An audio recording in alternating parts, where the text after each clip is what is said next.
Assalamualaikum warahmatullahi wabarakatuh. Selamat pagi Bapak Ibu guru hebat semuanya.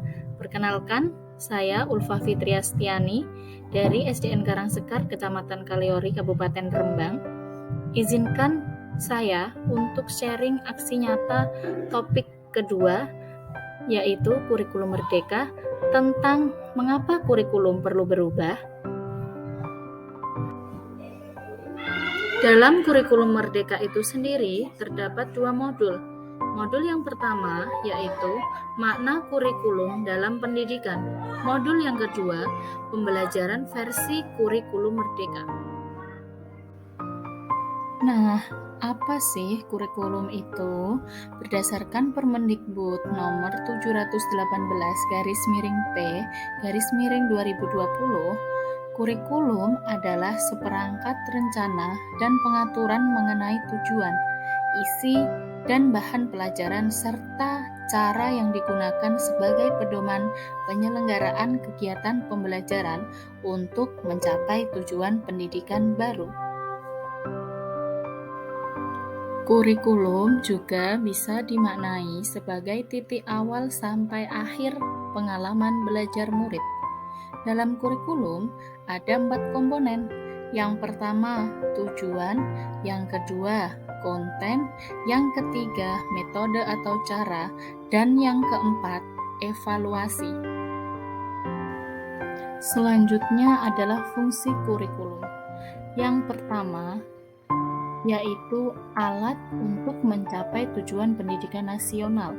Dan yang kedua, pedoman bagi guru dan murid agar terlaksana proses belajar mengajar dengan baik untuk mencapai tujuan pendidikan.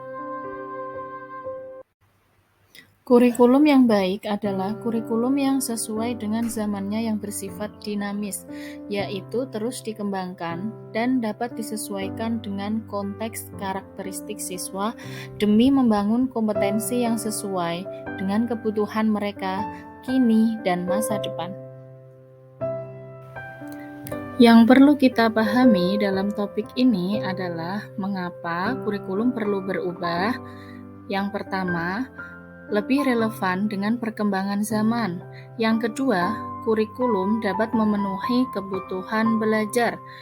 Yang ketiga, kurikulum menghasilkan generasi cemerlang di masa depan. Kemudian, kita juga mempelajari prinsip umum pembelajaran. Yang pertama, yaitu mempertimbangkan kebutuhan capaian murid saat ini. Yang kedua, membangun kapasitas belajar murid menjadi pembelajar sepanjang hayat. Yang ketiga, mendukung perkembangan kognitif dan karakter murid. Yang keempat, menyesuaikan konteks kehidupan murid. Dan yang kelima, mengarah pada masa depan yang berkelanjutan.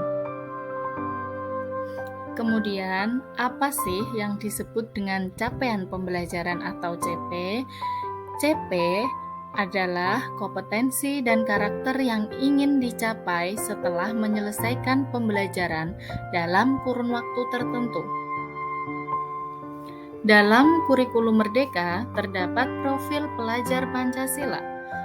Pelajar Pancasila itu sendiri adalah perwujudan pelajar Indonesia sebagai pelajar sepanjang hayat yang memiliki kompetensi global dan berperilaku sesuai dengan nilai-nilai Pancasila dengan 6 ciri utama. Yang pertama, beriman, bertakwa kepada Tuhan Yang Maha Esa, dan berakhlak mulia.